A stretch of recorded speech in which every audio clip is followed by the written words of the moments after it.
And I think a lot of utilities are in that position. For 15 years now, they've successfully deployed smart meters all across the country, air quotes around successfully, because I think so often they've given short shrift to the consumer benefits. But there's a playbook for investor-owned utilities to follow.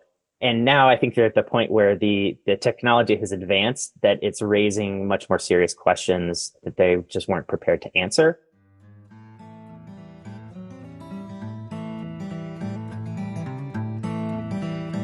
In the next 6 years, U.S. electric utilities will deploy 55 million computers on homes and businesses. These sophisticated smart meters will unlock a remarkable amount of data that consumers and entrepreneurs could use to reduce electric bills and support electrification, in particular through home energy efficiency programs supported by the Inflation Reduction Act. But the promise can only be fulfilled if the platform remains open. Michael Murray, president of Mission Data Coalition, joined me in February 2024 to discuss a proposed smart meter deployment in Rhode Island that threatened to install a permanent private gatekeeper between customers and their data, and to talk about how we can overcome this common problem everywhere smart meters are being deployed. I'm John Farrell, director of the Energy Democracy Initiative at the Institute for Local Self-Reliance, and this is Local Energy Rules, a podcast about monopoly power, energy democracy, and how communities can take charge to transform the energy system.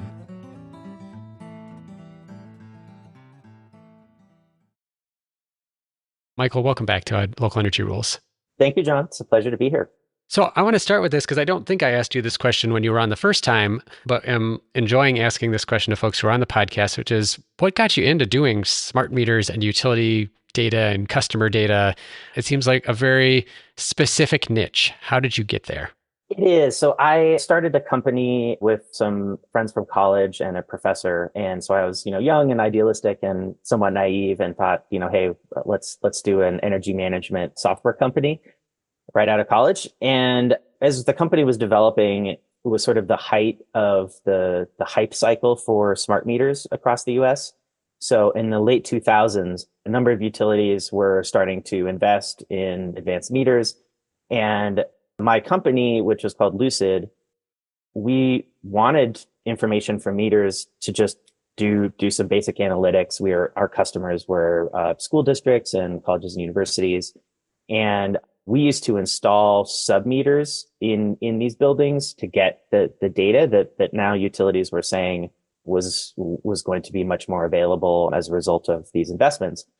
So we were happy by the prospect of not having to install meters in buildings and just use the utilities infrastructure for that purpose. And as soon as we asked some of the utilities, where's your automated programming interface or API for, access to this information, then that's when they sort of gave us these puzzled looks and said, well, we can't really give that information to you. There'd be cybersecurity problems. This is not the intended use. We really just wanted to send you bills more accurately. And that was that. I saw this yawning gap between what the potential and the vision was that utilities were telling regulators and the public, and on one hand, and then on the other hand, what the reality was, which is it didn't really meaningfully change anything for the energy management industry. And so one thing led to another, and the Mission Data Coalition was put together about 10 years ago with some of my colleagues in the industry who were facing very similar problems. So whether they were in the residential energy management or rooftop solar industry or commercial and industrial demand response, they all had this common problem of how do you access the information about the customer that is uniquely and exclusively developed by the utility, like the meter electric usage data. And more importantly, how do you access that in a way that is really inexpensive on a per unit basis? And that's where, if you have over 3,000 electric utilities in the US and they all do it differently. And so I just realized, hey, there really needs to be an organization that's focused on this challenge, because I didn't see many other people working on it at the time. That's great. Thanks for sharing that. It's so funny. This thought came to my mind as you were describing how utilities were saying, oh, we'll put in these smart meters and you'll get access to the data that you've previously had to put in your own sub-meter to get. It's almost like as they put in these smart meters, which are, really sophisticated computers in some cases, it's like using an iPhone, but just for the call quality. Right. I'm just going to make a better phone call with this. That's it. We're going to bill you more accurately. What a sad, sad story. Exactly. And that's where sort of the wheels started coming off for me, is utilities have interests that are similar to, but different from the consumer's interest. And so when it served the utilities, I think they were happy to deploy the technology and tell the regulators what they wanted to hear. But when it came to delivering on the direct customer side of the benefits for energy management, for insights into what they're doing, for access to third party competitive market of energy management services, that's where the utilities clammed up and said, actually, we're not really interested in providing any help in that department. So I was really interested to have you on because you and I exchanged an email about investor-owned utility PPL out in Rhode Island that was going to do a no-bid contract on their smart meter deployment in Rhode Island, which you described as giving the vendor, quote, toll booth authority, which has started ringing bells for me because, of course, we have a report called Amazon's toll booth that has looked at this same issue of a company that controls a platform or marketplace and uses that to hinder competition, and that this no-bid vendor contract would give them a lot of control over the state's energy policy for the next 20 years. So I was hoping that you could first, you've already kind of alluded to this, like these smart meters are going to give a lot more data or can provide a lot more data than the meters that preceded them. So can you talk a little bit about what it is that they could do? What is the combination of the technology, the hardware in the meter and the software able to provide if we have access to it? So back to the question of consumer benefits that I mentioned before, the biggest change with these new generation of smart meters is that they come with a computer on board and they also have Wi-Fi connectivity. And so those are the two fundamental changes that are different from meters, even 5 or 7 years ago. And on the Wi-Fi side, that presents some big opportunities, but also some challenges from a competition perspective. The opportunity is that you could have real-time electric usage on the order of once every second, broadcast to either devices in your home that could then intelligently use that and reduce your peak demand usage, or if you're on time of use rates, right, they could help be aware of your total consumption and reduce it during those peak hours. But you could also send that information up to a cloud-based service that could tie in with other devices. So, the smart home ecosystem, for example, or maybe you have rooftop solar and you've done several shows on net metering and sort of the clawbacks of net metering that are occurring. This real-time information would help the customers with rooftop solar self-consume more of their power and basically get more return on investment from their existing solar assets. So there's a number of different values that a consumer would experience just by having real-time information. So, not just the bill at the end of the month, but every second what's happening. Some customers, maybe energy nerds like you and me, we would look at that information pretty frequently and we'd be really curious what is using what. Most customers are probably want a service to just help them manage it. They don't want to pay that much attention, while they're living their daily lives. Nothing wrong with that. This gives the devices and a competitive market access to that information to at least make decisions and potentially provide notifications like text messages on your cell phone saying, hey, your usage went up. If you do something about this right now, you can save $10, something like that. On the computing side, this is where the phone analogy really comes into play. So we talk about smart meters. To be brutally honest, I think smart meters were really quite dumb up until very recently. And so the new version, and there's several major meter manufacturers out there making this new technology. They claim that it has reached cost parity with the older version. And there's an app store on the meter. And so you could load the utility could load apps that serve different functions. Some of those could be just for the utility's benefit. So looking at safety issues. So there's something called a broken neutral detection. So if your neutral line has an issue that could potentially result in a safety problem, they could detect that. It can scan the voltage. So if you have power quality problems, it can analyze that and send alerts back to the utility. So those are in the utility management camp. But there's also benefits for consumers. And there's a technology that's been around for about 40 years called disaggregation. And this is looking at the patterns of usage for a whole home at a very high level of frequency, a high level of granularity. And through some statistical analysis, you can estimate what is using power within the home. So for example, you could say, oh, approximately 5% of your usage is your water heater, 25% of your usage is your air conditioner. And so that device level identification and quantification of that load is something that these new smart meters are capable of doing. And importantly, it can do it at zero marginal cost. So zero cost to the consumer. So these are really transformative changes in the industry. And what PPL had proposed with their Rhode Island subsidiary was to deploy about 700,000 of these meters over a few years. This was a $289 million project. And certainly what was concerning to me was this no bid contract that they had proposed. It's so interesting. I just want to dwell for a second longer on the capabilities because I'm thinking about when you talk about energy nerds, we're also sort of maybe forecasting a little bit the capabilities. So I have a home energy monitor on my electrical panel made by a company called Emporia. And so it doesn't use, I didn't have a smart meter at the time, but it links up inside the electrical panel and it can tell me like how much are all these circuits using on fairly small time increments and whatever. It doesn't have this disaggregation capability. It can't tell me like what is each device using. I can buy a device specific or plug specific thing that also works with it. But I had to pay a couple $100 out of my own pocket. I had to install it myself. I had to set it up. I needed to recognize it wasn't going to track everything in my house. That was a lot of work. And for me, it was partly about trying to identify things that were maybe using more electricity than I expected, which is helpful, but also because I'm thinking about, oh, I might want to install a heat pump if my furnace dies, which it actually is in the process of doing right now. And I don't know if I have enough capacity on my electrical panel to do that.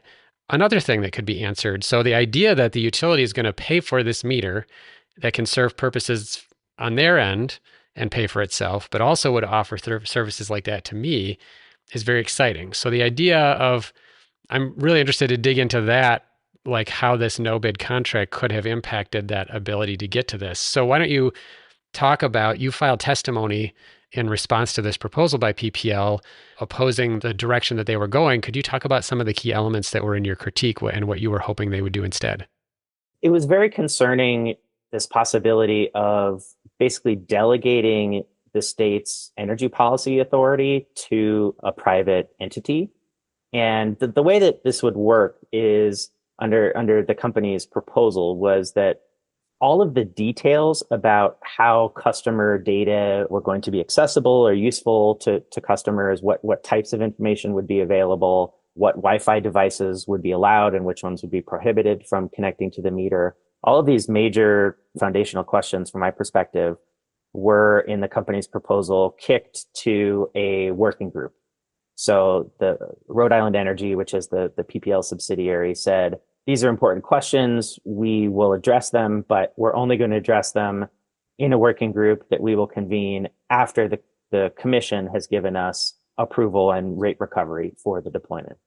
And to me, that really felt like an abdication of the Public Utility Commission's responsibility, because there was no requirement for the working group to have consensus. There was no regulatory review of the working group's findings.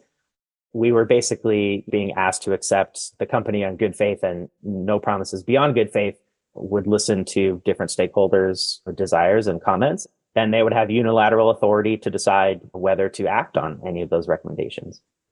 And when you add in a no bid contract with a metering vendor, it gets more complicated because the way that these large enterprise contracts are executed is there's a clear scope of work in the beginning. Tens of millions of dollars would go into it. I think it's a 4-year project timeframe, something like that. And if there's a change order in the middle of the contract period, that vendor, regardless of who it is, has a lot of authority, right? That the bargaining power really shifts to that vendor to say, oh, it looks like, my client here, the utility, wants to do something a little bit different. Well, the alternative is for them to rip out all the meters that we've already helped them put in, into place. And that's going to be really expensive. So I can effectively name my price on additions to or changes to the contract. And there's ways of mitigating some of those effects with a well-written contract. But nevertheless, uncertainty it always, and changes midstream always go to benefit that incumbent vendor. And so one of the issues that I raised to the commission was, what happens if the state's energy policy or climate policy changes such that, let's say there's an EV charging program that the Rhode Island Public Utilities Commission wants to see enabled, but that the metering vendor, let's say, has a competitive spat with certain EV charging companies. And that conflict between those businesses ends up disadvantaging ratepayers because you're in the middle of a contract. The contract's already been signed. It would be very difficult to change it or replace it. And I said the state of Rhode Island may discover, much to their dismay, that maybe there's smart thermostat programs or EV charging programs that they are now unable to access because they've been locked into a 20-year contract. And so that's what I meant by this delegation of policymaking authority. We really, just as a matter of monopoly regulation, we really shouldn't be in the habit of delegating these things to companies. The regulator needs to retain the ability to, on fair and reasonable terms, have the utility buy products and services that meet the stated policy objectives.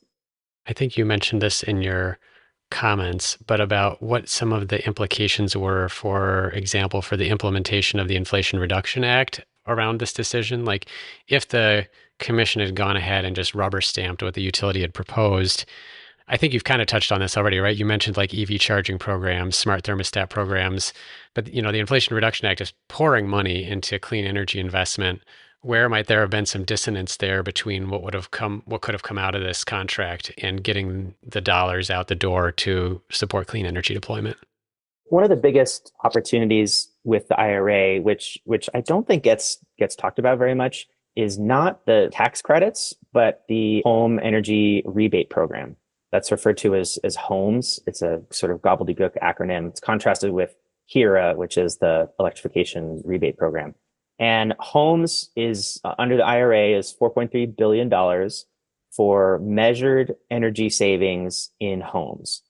And the state of Rhode Island was getting $30 or $32 million under that program. The U.S. Department of Energy is just now, starting to send the money to the states. So, this is why people haven't heard about it, because it hasn't really, come to their state yet, but it will soon.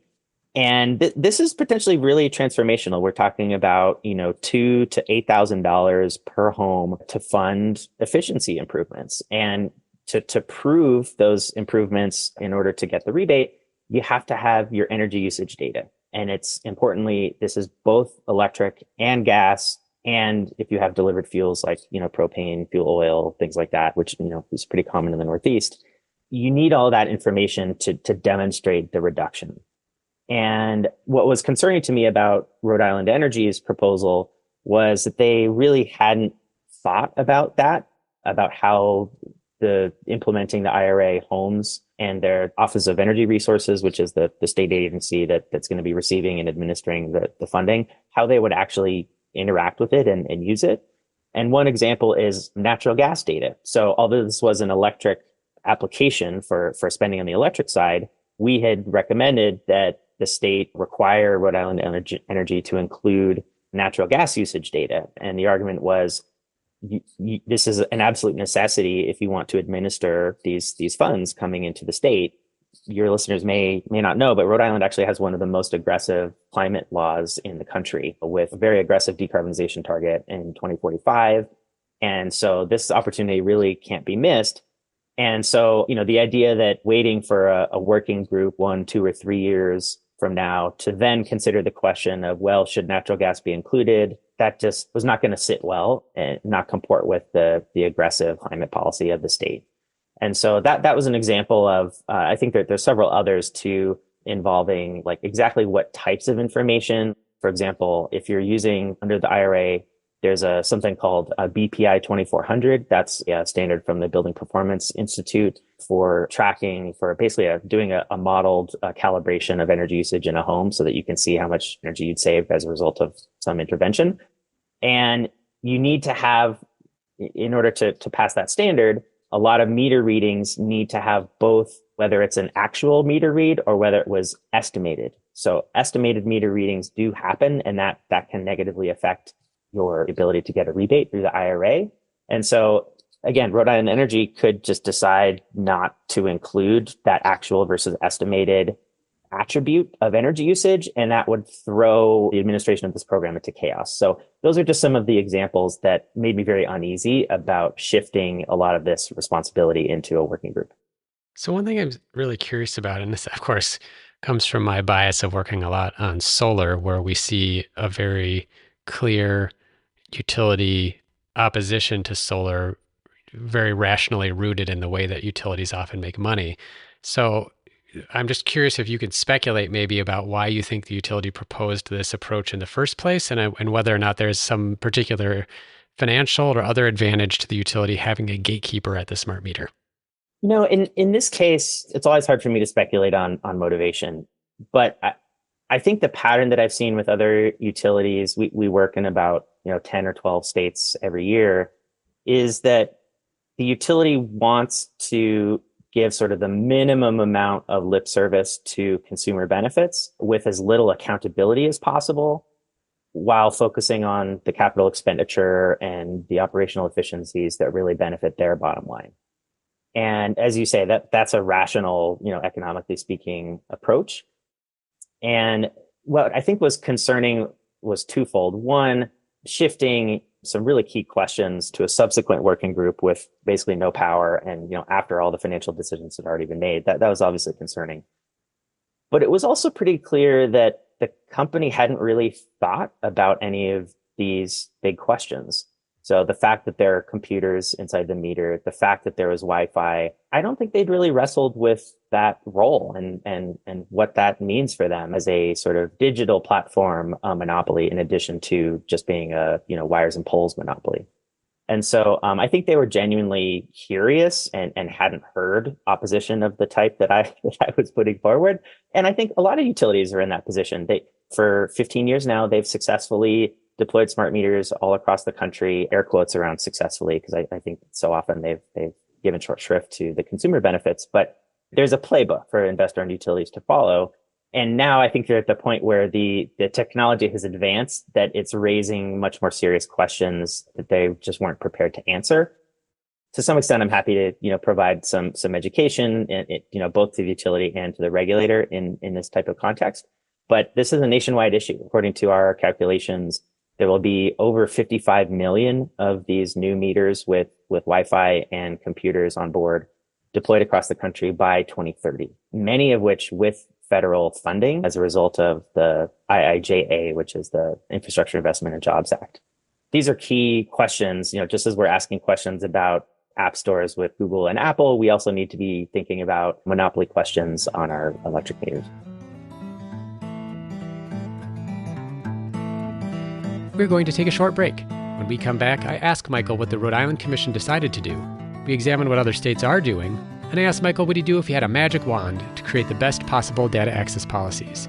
You're listening to a Local Energy Rules podcast with Michael Murray, president of Mission Data Coalition.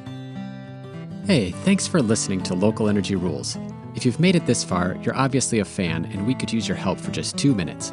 As you've probably noticed, we don't have any corporate sponsors or ads for any of our podcasts. The reason is that our mission at ILSR is to reinvigorate democracy by decentralizing economic power. Instead, we rely on you, our listeners. Your donations not only underwrite this podcast, but also help us produce all of the research and resources that we make available on our website, and all of the technical assistance we provide to grassroots organizations. Every year, ILSR's small staff helps hundreds of communities challenge monopoly power directly and rebuild their local economies. So please take a minute and go to ilsr.org and click on the donate button. And if making a donation isn't something you can do, please consider helping us in other ways. You can help other folks find this podcast by telling them about it, or by giving it a review on iTunes, Stitcher, or wherever you get your podcasts. The more ratings from listeners like you, the more folks can find this podcast and ILSR's other podcasts, Community Broadband Bits, and Building Local Power. Thanks again for listening. Now, back to the program.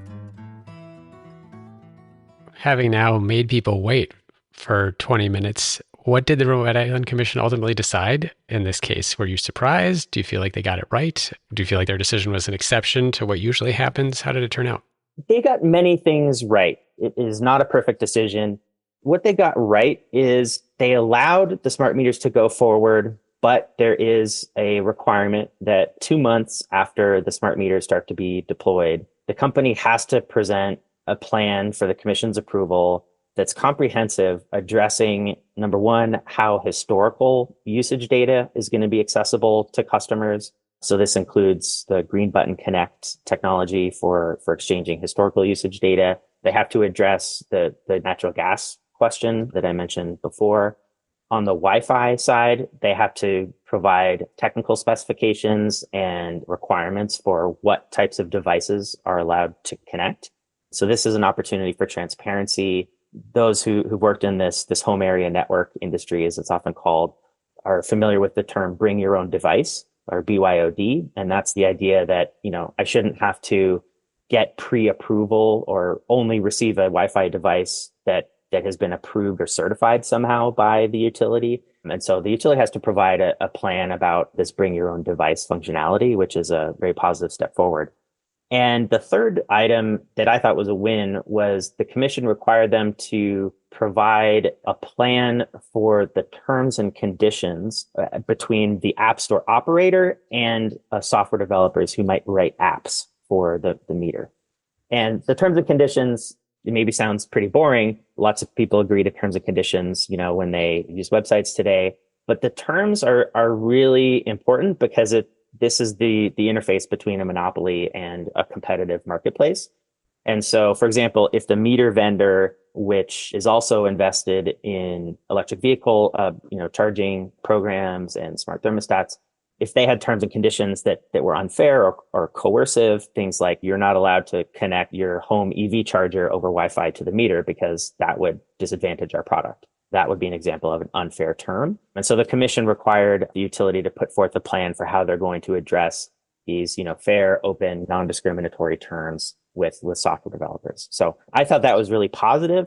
On the negative side, they did punt a lot of these issues. They didn't rule on the merits of many of them. They just said, we're going to have a separate proceeding in the future to consider all of these details. So we'll have a second, bite at the apple, if you will, on those. But at least there's a roadmap, there's a table of contents that the commission, wants the utility to fill in. The last point on a sort of disappointment was the commission approved to move forward with this no bid contract. And I'm definitely disappointed by that, given, number one, the rapid technological development in the space. I think it's reasonable to do RFPs, but also it's just as a public entity. Yes, there are inefficiencies associated with doing a request for proposal, but if you're spending public money, I just think it feels wrong when you don't do that. I don't think you're doing right by ratepayers. But the commission reasoned that PPL's other investments with this metering vendor from Pennsylvania and Kentucky warranted basically an extension of that contract, and they felt that that was at a low enough price that an RFP was not necessary. Interesting. So the broader utility, PPL, has subsidiaries that operate in other states that already have contracts with this vendor? That's right. And this is, for multi-state utilities with holding companies, this is pretty typical. So the larger jurisdictions, like in the case of National Grid at, New York and Massachusetts, those are the larger jurisdictions.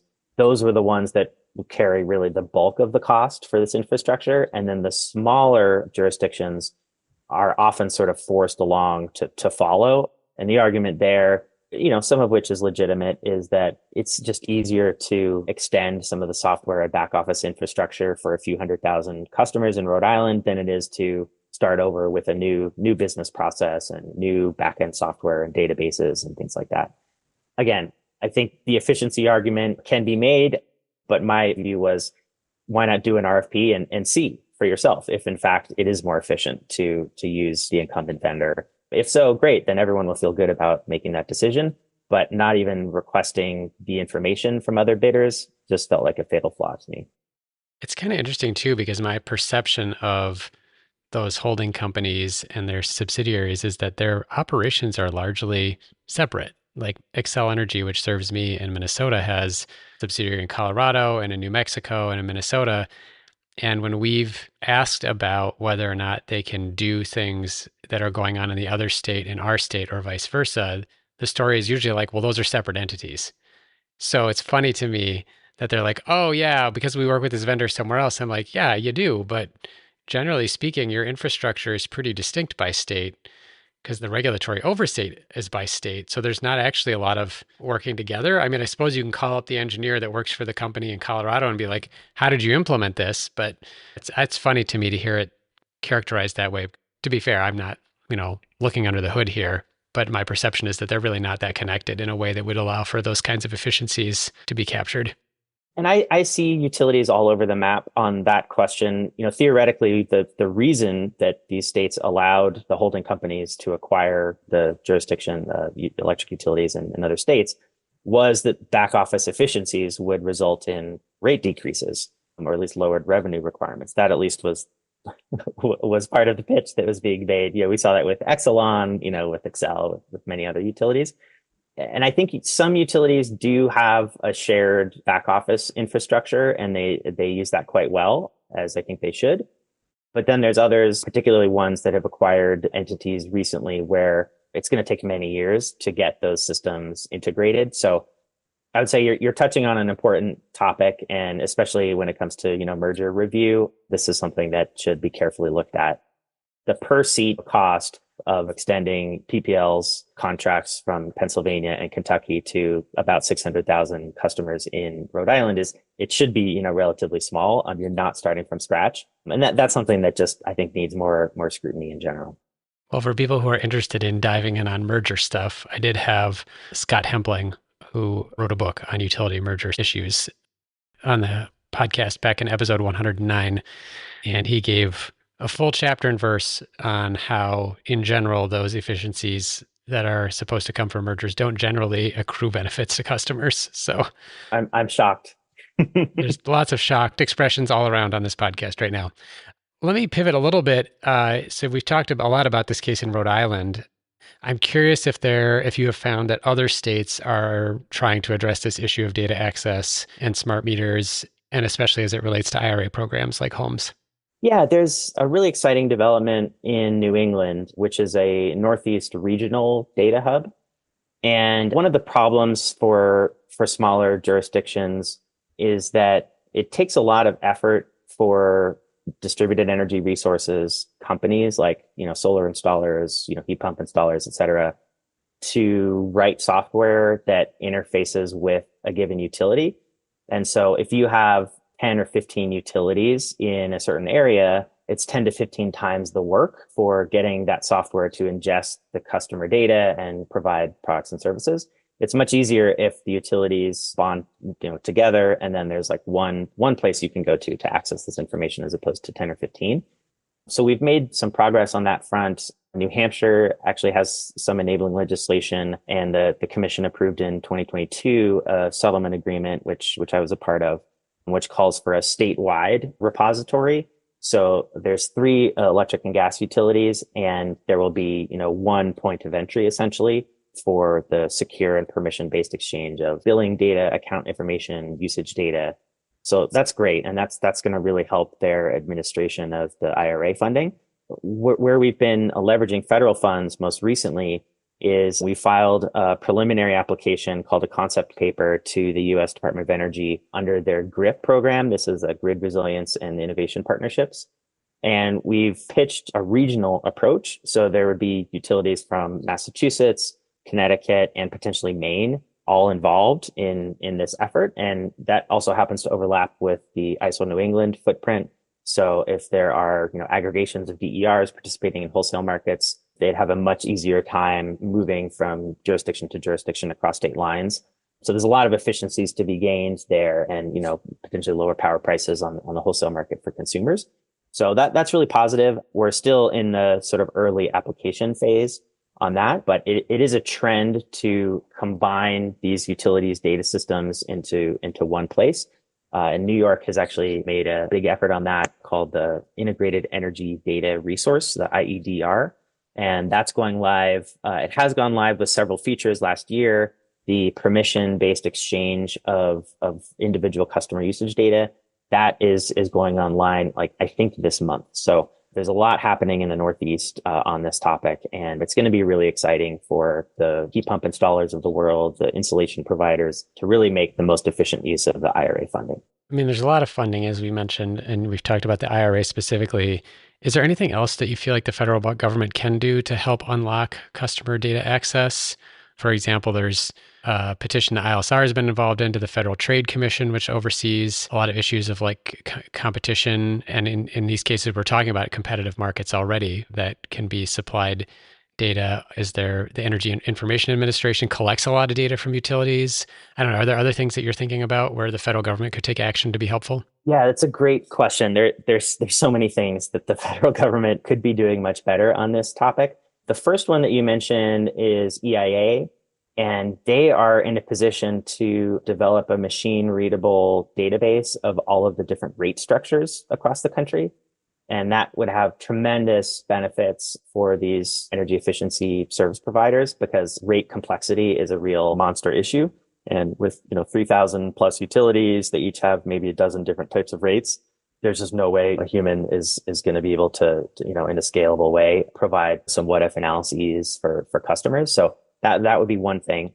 I certainly appreciate, seeing the FTC petition that you mentioned. There's a lot that antitrust enforcers can and should be doing on the App Store issues with advanced meters that I mentioned. If you think that Google or Apple have some antitrust liability around their app stores, the Epic Games lawsuit, which just had a jury verdict, that's certainly material here.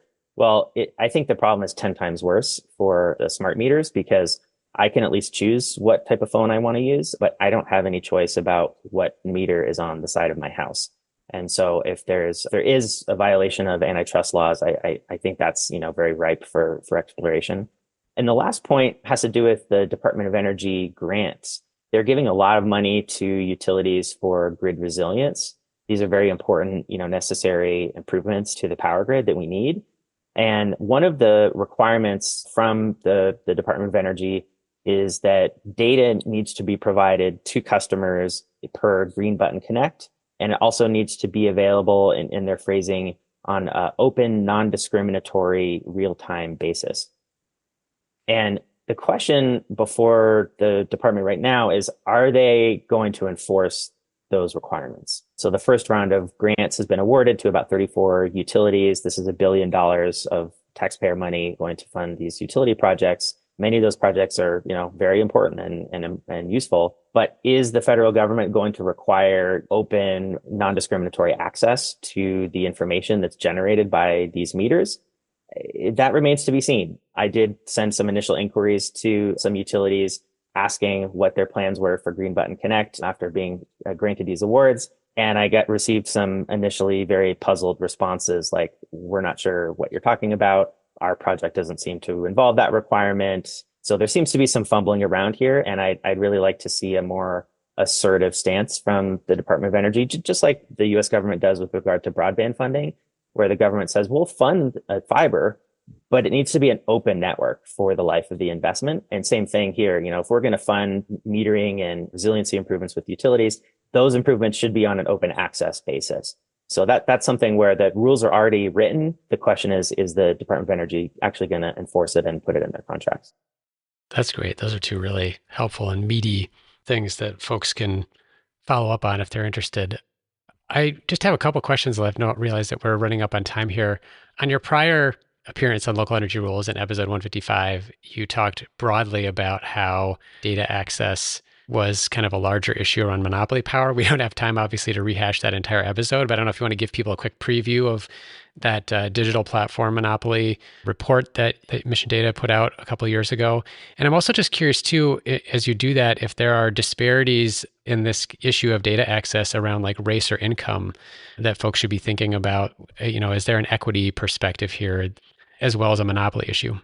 So on the race and equity question, there have been lawsuits from various community groups against utilities for targeting them. So for example, collecting information on their energy usage habits, and then selectively some communities' information would get sent to law enforcement for investigation versus others. At least these are, allegations that we've seen made in the past. I am very concerned that potential only rises with the computers that are on board the meters. So the potential for more invasive information is very real.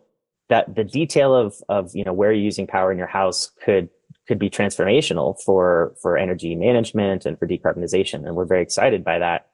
But if it's sent willy-nilly to law enforcement agencies without getting a court order, without a warrant, that's deeply problematic. And so we're very supportive of customer privacy and putting customers in control of this, having some sort of back door in which law enforcement accesses utility records, I think should concern everybody. And that's something that we strongly oppose. And moreover, this is something we should get in front of because we don't want lawsuits about very legitimate grievances standing in the way of taking advantage of the energy management capabilities that are here that could really save money on people's bills in a very tangible way. As for the digital platform issue, I'll just say that it is very similar to other digital platforms.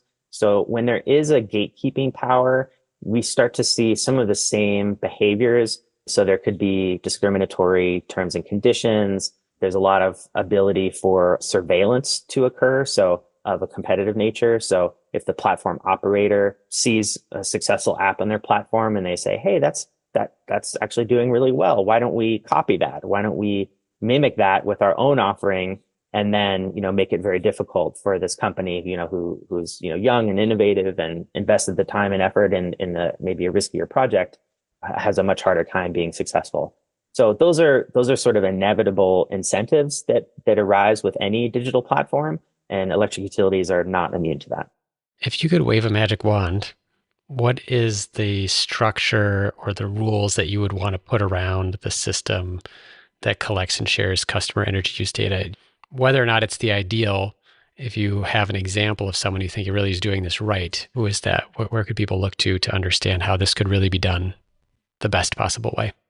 I think the regional approaches to data accessibility and data portability make a lot of sense. So that's still in its incipient stages, in New York and New England. But as a practical matter, that seems to be the way of the future. It really unites red states and blue states. Texas was actually the first state to have this platform, the Smart Meter Texas platform, which was built 12 or 13 years ago to support their competitive market. I don't think, New York and Texas agree on just about, anything politically, but now here we are, 12 years later, and they're moving towards very similar, information technology solutions for customer energy data. So that's great.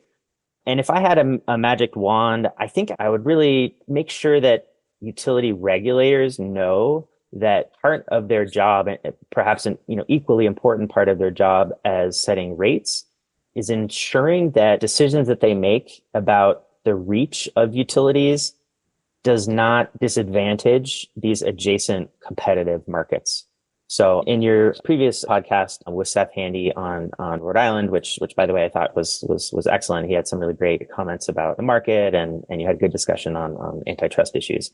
I don't think regulators understand that the federal courts have said that the federal government has very limited authority to enforce fair competition laws on government sanctioned monopolies. And some of that is very reasonable. But what that means is that if you're a utility regulator, it is your job not just to focus on rates and, prudence of costs, but you have to be thinking, is the utility entering an energy management offering going to hurt the competitive market?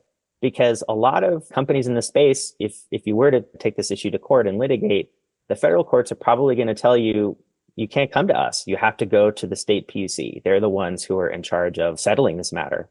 And so this is just something that I don't think most regulators think is their job, but the federal courts have made it clear it is their job. In fact, there's no one else who's going to do this, who's charged with this responsibility in most places. Well, Michael, thank you so much again for coming back to Local Energy Rules to get into the weeds on a particular proposal and help people understand how the newest generation of smart meters with these onboard computers and Wi-Fi have so much capability, and also the danger of letting that be established in a way that gives too much gatekeeping power to the folks who are in charge of that platform. So yeah, thanks for your work on this and for coming back to talk about it.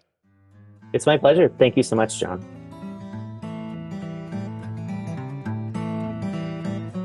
Thank you so much for listening to this episode of Local Energy Rules with Michael Murray, president of Mission Data Coalition. On the show page, look for a link to Michael's prior appearance on Local Energy Rules, where he shared the coalition's research on digital platform regulation, as well as his comments on the Rhode Island smart meter proposal. We'll also have links to our podcast interview with Scott Hempling, episode 109, and the petition to the Federal Trade Commission asking for more scrutiny over monopoly utility behavior. Local Energy Rules is produced by myself and Maria McCoy, with editing provided by audio engineer Drew Birschbach. Tune back into Local Energy Rules every 2 weeks to hear how we can take on concentrated power to transform the energy system. Until next time, keep your energy local, and thanks for listening.